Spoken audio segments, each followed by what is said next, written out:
15 August কোনো ষড়যন্ত্র নাকি নাটক তা আপাতত বোঝা না গেলেও জাগ্রত জনতা কোনো ষড়যন্ত্র হতে দেবে না বলে মন্তব্য করেছেন বিএনপির স্থায়ী কমিটির সদস্য আব্দুল মঈন খান। সিলন ফ্যামিলি ব্লেন্ডের কড়ালিকার আর সতেজ সাদের পারফেক্ট ব্লেন্ডে স্বপ্নেরা মিলুক টানা। ঢাকা মেডিকেলে আহত শিক্ষার্থীদের দেখার পর তিনি বলেন, কোনো স্বৈরাচারী সরকার সারা জীবন মানুষের উপর চেপে থাকতে পারে না। ছাত্র জনতা প্রমাণ করেছে অন্যায় করে পার পাওয়া যায় না। তিনি আরো বলেন, অন্তর্বর্তীকালীন সরকার গঠিত হয়েছে ছাত্র জনতার ম্যান্ডেটে, কাজেই এই সরকার জনগণের কথা বিবেচনা করে কথা বলবেন বলে আশা প্রকাশ করেন তিনি।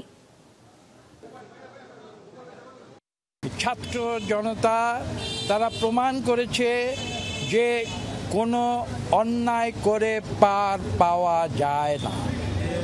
কোনো স্বৈরাচারী সরকার চিরদিন মানুষের বুকে চেপে থাকতে পারে না। একদিন না একদিন তাকে বিদায় নিতেই হবে এবং সেই সত্যকে বাংলাদেশের ছাত্র সমাজ পুনঃপ্রতিষ্ঠা করেছে।